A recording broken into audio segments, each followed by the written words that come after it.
اعوذ باللہ من الشیطان الرجیم بسم اللہ الرحمن الرحیم اللہم صلی علی محمد وآل محمد وعجل فرجہم۔ امیر المؤمنین علی ابن ابی طالب علیہ السلام فرماتے ہیں، اللہ نے آپ صلی اللہ علیہ وآلہ وسلم کو حق کی طرف بلانے والا اور مخلوق کی گواہی دینے والا بنا کر بھیجا۔ چنانچہ آپ صلی اللہ علیہ وآلہ وسلم نے اپنے پروردگار کے پیغاموں کو پہنچایا، نہ اس میں کچھ سستی کی نہ کوتاہی، اور اللہ کی راہ میں اس کے دشمنوں سے جہاد کیا، جس میں نہ کمزوری دکھائی نہ ہیلے بہانے کیے۔ وہ پرہیزگاروں کی امام اور ہدایت پانے والوں کی آنکھوں کے لیے بصارت ہیں۔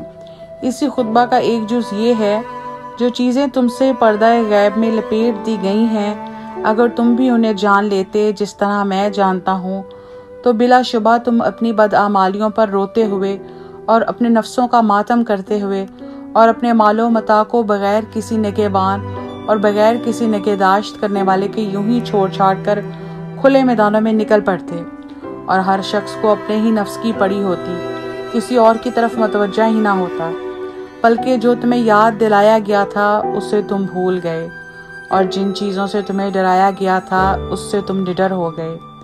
اس طرح تمہارے خیالات بھٹک گئے اور تمہارے سارے امور درہم و برہم ہو گئے۔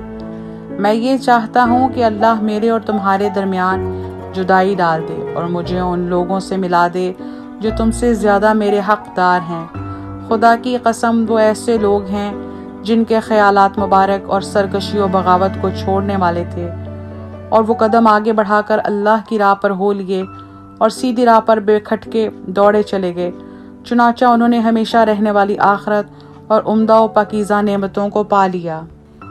ایک اور خطبہ میں امیر المؤمنین علی ابن ابی طالب علیہ السلام نے فرمایا، جس نے تم کو مال و متاع بخشا ہے، اس کی راہ میں تم اسے صرف نہیں کرتے، اور نہ اپنی جانوں کو اس کے لیے خطرہ میں ڈالتے ہو جس نے ان کو پیدا کیا ہے۔ تم نے اللہ کی وجہ سے بندوں میں عزت و آبرو پائی، لیکن اس کے بندوں کے ساتھ حسن سلوک کر کے اس کا احترام و اکرام نہیں کرتے۔ جن مکانات میں اگلے لوگ آباد تھے ان میں اب تم مقیم ہوتے ہو، اور قریب سے قریب تر بھائی گزر جاتے اور تم رہ جاتے ہو۔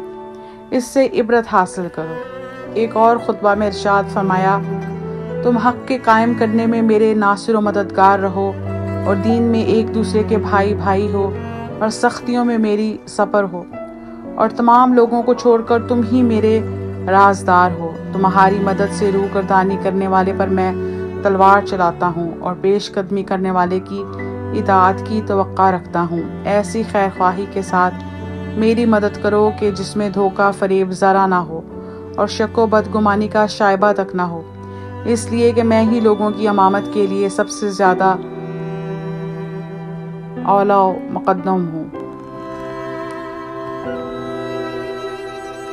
امیر المؤمنین علی ابن ابی طالب علیہ السلام نے لوگوں کو جمع کیا اور انہیں جہاد پر آمادہ کرنا چاہا، تو وہ لوگ دیر تک چپ رہے۔ تو آپ علیہ السلام نے فرمایا، تمہیں کیا ہو گیا ہے؟ کیا تم گونگے ہو گئے ہو؟ تو ایک گروہ نے کہا، اے امیر المؤمنین علیہ السلام، اگر آپ چلیں تو ہم بھی آپ کے ہمراہ چلیں گے۔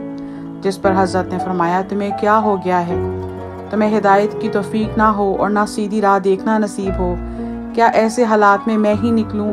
اس وقت تو تمہارے جو ان مردوں اور طاقتوروں میں سے جس شخص کو میں پسند کروں اسے جانا چاہیے۔ میرے لیے مناسب نہیں کہ میں لشکر، شہر، بیت المال، زمین کے خراج کی فراہمی، مسلمانوں کے مقدمات کا تصفیہ اور مطالبہ کرنے والوں کے حقوق کی دیکھ بھال چھوڑ دوں، اور لشکر لیے ہوئے دوسرے لشکر کے پیچھے نکل کھڑا ہوں۔ اللہم صلی علی محمد وآل محمد وعجل فرجہ۔